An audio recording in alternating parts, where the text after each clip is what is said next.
তিরমিজি শরীফের 1507 নম্বর হাদিস, 1507। এই হাদিসের মধ্যে আসছে আকামা রাসূলুল্লাহ সাল্লাল্লাহু আলাইহি ওয়াসাল্লাম বিল মদিনাতি 10 সিনিনা ইউদহি। রাসূলুল্লাহ সাল্লাল্লাহু আলাইহি সাল্লাম মদিনায় 10 বছর অবস্থান করেছেন, 10 বছর কোরবানি করছেন।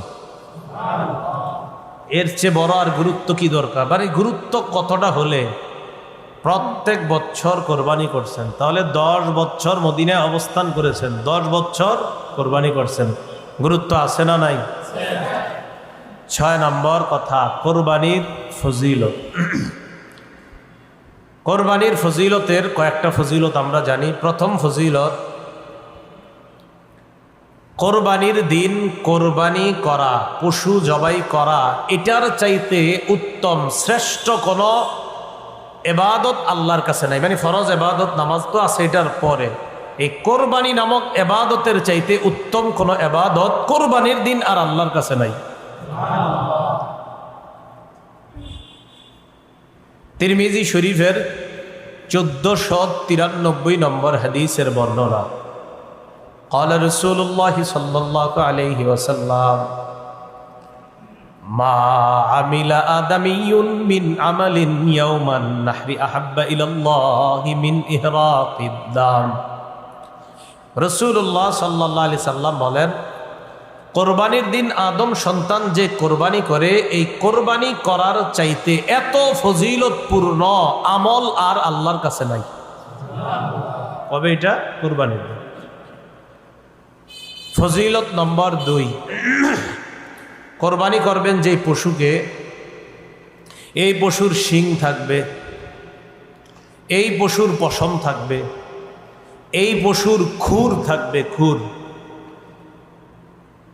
তিরমিজির 1493 নম্বর হাদিসের শেষের দিকে রাসূল সাল্লাল্লাহু আলাইহি সাল্লাম বলেন, ওয়া ইন্নাহা লাতাতি ইয়াউমাল কিয়ামাতি বিকুরুনিহা ওয়া আশআরিহা ওয়া আজলাফিহা।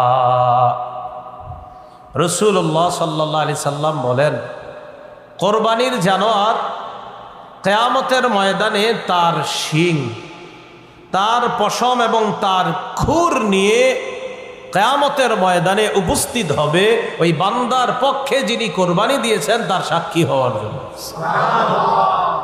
এটা একটা হতে পারে। আরেকটা, ওই বান্দা যে উপস্থিত হবে, যে বান্দা কোরবানি করছে তিনি যে উপস্থিত হবে, তাকে আল্লাহ পাক রব্বুল আলামিন ওই শিং, পশম, খুর ইত্যাদি সবগুলার বিনিময়ে যে আমলনামা দিবে, এই আমলনামা নিয়ে কিয়ামতের ময়দানে উপস্থিত হবে। ওয়াইন্নাদ দামা লা ইয়াকাউ মিনাল্লাহি বিমাকানিন ক্বাবলা আন ইয়াকা আলাল আরদ। কোরবানি জবাই করবেন যে পশুটা, এই পশুর রক্ত মাটিতে পড়ার আগে এই রক্তটা আল্লাহর কাছে আলাদা একটা মর্যাদার স্থান দখল করে নেয়।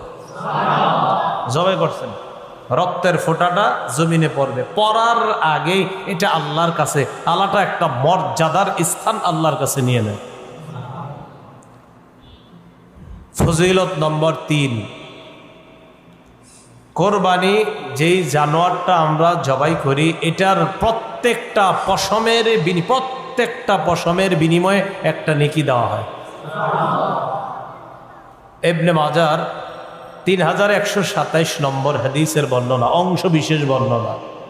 ক্বালু ফামা লানা ইয়া রাসূলুল্লাহ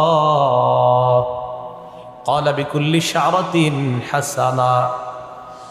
قالوا فما الصوف يا رسول الله قال بكل شعرة من الصوف حسنة। সাহাবায়ে কেরাম আল্লাহ রাসূলকে প্রশ্ন করলেন, হে আল্লাহ রাসূল সাল্লাল্লাহু আলাইহি ওয়াসাল্লাম, আমরা যে কোরবানি করি আমাদের কি ফজিলত আছে এটা করার মধ্যে? নবীজি বললেন, বিকুল্লি শারাতিন হাসানা, প্রত্যেকটা পশমের বিনিময়ে একটা নেকি। এবার যে গরুটা কিনবেন, গুনলেন কয়টা পশম? হ্যাঁ, বলতে পারবেন? তাহলে কি পরিমাণ সওয়াব! সুবহানাল্লাহ। ক্বালু ফামা লানা ইয়া রাসূলুল্লাহ, সাহাবীগণ প্রশ্ন করলেন, হুজুর কি সওয়াব হবে? নবীজি বললেন, বিকুল্লি শারাতিন হাসানা, প্রত্যেকটা পশমের বিনিময়ে একটা করে নেকি দেওয়া হবে। ক্বালু ফামাসসুফু ইয়া রাসূলুল্লাহ, আল্লাহর নবী আপনার কাছে জানতে চাই, কিছু পশু আছে এমন যেই পশুগুলা তুলনামূলকভাবে অন্যান্য পশুর চাইতে অনেক বেশি পশম হয়, অনেক বেশি পশম হয়। বেড়া, হ্যাঁ, তো খালি পশম আর পশম। গরু তো আপনার পশম কম, কথার কথা, ওইগুলার তুলনায়। কজুর যেগুলা শুধু পশম আর পশম শরীরের মধ্যে, ওই প্রাণী নবীজি বললেন তো কি হয়েছে পশম থাকলে, বিকুল্লি শারাতিন মিনাস সুফ, যেগুলার পশম বেশি, ওই বেশি প্রত্যেকটা পশমের বিনিময়ে সওয়াব দেওয়া হবে। সাহাবায়ে কেরাম মানে অবাক হয়ে প্রশ্ন করছে, হুজুর বুঝলাম যে গরু ইত্যাদি এগোর শরীরে পশম থাকে মোটামুটি, কিন্তু এরকম না যে অনেক বেশি বেশি বড় হয়ে আছে, এমন না তো। কিন্তু কিছু প্রাণী তো আছে চারোদিকে খালি পশম আর পশম, খুব বেশি। এদের নবীজি কোনো সমস্যা নাই, যত পশম তত নেকি। এ হলো 3 নম্বর ফজিলত। ফজিলত নম্বর 4, আল মুস্তাদরাক লিল হাকিম নামে একটা কিতাব আছে, হাদিসের এই কিতাবের বর্ণনা। ফাতেমা রাদিয়াল্লাহু তাআলা আনহাকে রাসূলুল্লাহ সাল্লাল্লাহু আলাইহি ওয়াসাল্লাম বললেন, ফাতেমা তুমি যে কোরবানি করো, এই কোরবানির কি ফজিলত জানো? ফাইন্না লাকি বিআউয়ালি কাতরাতিন তাকতুরু মিনাদ দাম। রাসূলুল্লাহ সাল্লাল্লাহু আলাইহি ওয়াসাল্লাম বলেন, ফাইন্না লাকি বিআউয়ালি কাতরাতিন মিনাদ দাম ইউগফারু লাকি মা সালাফা মিন যুনুবিক। ফাতেমাকে বললেন, ফাতেমা কোরবানির পশুর যেই রক্তের ফোঁটাটা পড়ে, প্রথম ফোঁটাটা পড়ার আগেই তোমার আগের যত গুনাহগুলা অতিক্রম হয়েছে, অতিবাহিত হয়েছে, ওই গুনাহগুলা ক্ষমা করে দাও। ফাইন্না লাকি বিআউয়ালি কাতরাতিন তাকতুরু মিনাদ দাম ইউগফারু লাকি মা সালাফা মিন যুনুবিক। অতীতে তোমার যে গুনাহগুলা, এই গুনাহগুলা প্রথম ফোঁটার সাথে সাথেই ক্ষমা করে দেওয়া। ফজিলত নম্বর 5, মুসনাদে আহমদের বর্ণনা, 17,400 পরে যে হাদিসগুলো আছে কোরবানির ব্যাপারে, 17,400 পরের হাদিসগুলো। এই হাদিসের মধ্যে আসছে অনেকগুলো হাদিস আছে এই ব্যাপারে।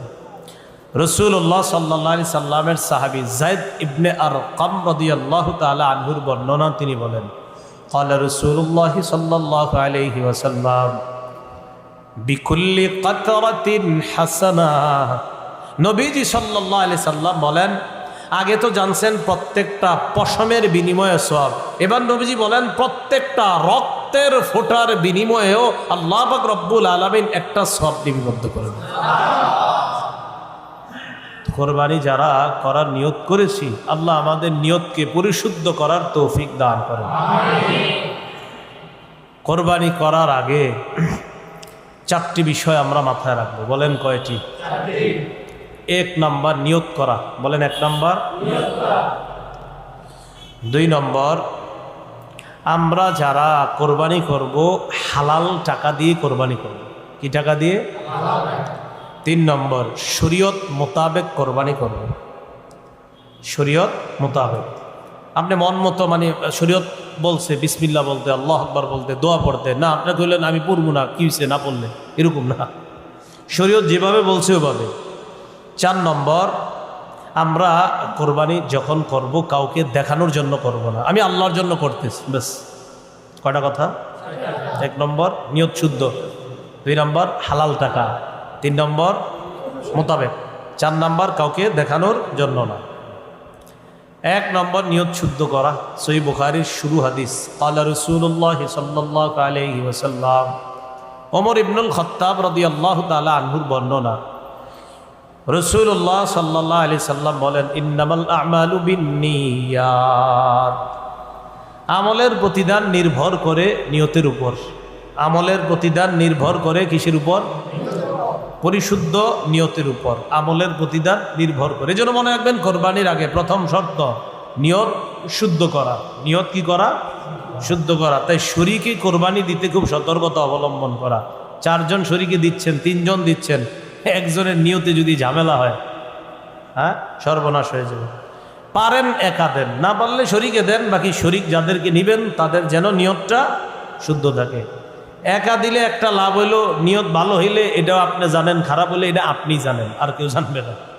টাকা হালাল কিনা এটা আপনি জানেন, আর টাকা হারাম কিনা এটা আপনি জানেন। যা হবার সব আপনার একার হবে। আর 4-5 জনে দিলে একজনের অর্থ যদি হারাম হয় তাহলে বাকিদের ওই কোরবানির মধ্যে ঝামেলা হয়ে যাবে। কথা বুঝে আসছে? এজন্য শরিক নির্বাচনে খুব সতর্কতা অবলম্বন করা। শরিক যিনি হবেন তার ইনকামটা যেন হালাল হয়, এই বিষয়গুলা খুব লক্ষ্য রাখা। আল্লাহ কথাগুলা বুঝার তৌফিক দান করে। শরিকে কোরবানি দেওয়া জায়েজ আছে। তিরমিজি শরীফের 1502 নম্বর হাদিসের বর্ণনা। আন জাবির ইবনে আব্দুল্লাহ রাদিয়াল্লাহু তাআলা আনহু قال نحرنا مع رسول الله صلى الله عليه وسلم عام الحديبية البدنة عن 7 والبقرة عن 7। জাবির ইবনে আব্দুল্লাহ রাদিয়াল্লাহু তাআলা আনহু বলেন, হুদাইবিয়া যুদ্ধের দিন আমরা রাসূলের সাথে কোরবানি করেছি। 7 জনের পক্ষ থেকে একটা ওট জবাই করেছি, 7 জনের পক্ষ থেকে গরু জবাই করেছি। 7 জনের পক্ষ থেকে উট জবাই করছি, 7 জনের পক্ষ থেকে গরু।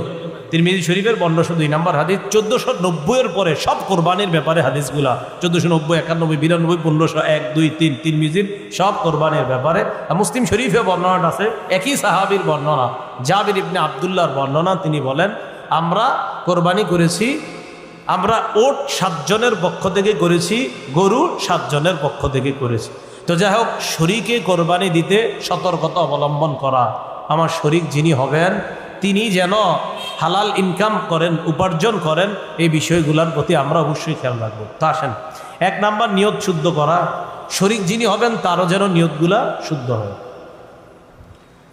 নাসাই শরীফের 3140 নম্বর হাদিসের বর্ণনা। ক্বালা রাসূলুল্লাহ সাল্লাল্লাহু আলাইহি ওয়াসাল্লাম, ইন্নাল্লাহা লা ইয়াকবালু মিনাল আমালি ইল্লা মা কানা লাহু খালিসা। আল্লাহ রব্বুল আলামিন ওই ব্যক্তির আমল কবুল করেন না যে আমলটা একমাত্র আল্লাহর জন্য না হবে। যে আমলটা একমাত্র আল্লাহর জন্য কি হবে বলেন? না হবে, এটা আল্লাহ তার জন্য কবুল করেন না। তাহলে বলেন তো, কোরবানির ক্ষেত্রে 1 নাম্বার কি করা? নিয়ত শুদ্ধ করা। সূরা হজের 37 নম্বর আয়াত, আল্লাহ বলেন, লা ইয়ানালুল্লাহা লুহুমুহা ওয়ালা দিমাউহা। আল্লাহর কাছে গোশত যায় না, রক্ত যায় না। ওয়ালাকিন ইয়ানালুহুত তাকওয়া মিনকুম। তোমাদের তাকওয়া, অন্তরে কার কি পরিমাণ ভয়, নিয়ত কতটুকু শুদ্ধ, আল্লাহর জন্য কোরবানি করছি কিনা, এটাই আল্লাহর কাছে যায়। আল্লাহর কাছে আমাদের তাকওয়া যায় বলেই তো আল্লাহ মায়া করে কোরবানির গোশত আমাদেরকে খাওয়ায়। গোশত কারা খায়? আমরা খাই না। তো কোরবানি করলাম কার জন্য? আল্লাহ আমগরে খাওয়ায়। সুবহানাল্লাহ। কেন? আল্লাহ তো আমাদের থেকে রক্ত, গোশত এটা চায় না, আল্লাহ চায় নিয়তটা ঠিক কিনা। মনে থাকবে তো ইনশাল্লাহ? ক্বালা রাসূলুল্লাহ সাল্লাল্লাহু আলাইহি ওয়াসাল্লাম, সালাসুন লা ইযিল্লু আলাইহিন্না কলবু রাজুলিন মুমিন। 3 ক্ষেত্রে মুমিনের অন্তর খেয়ানত করতে পারে না।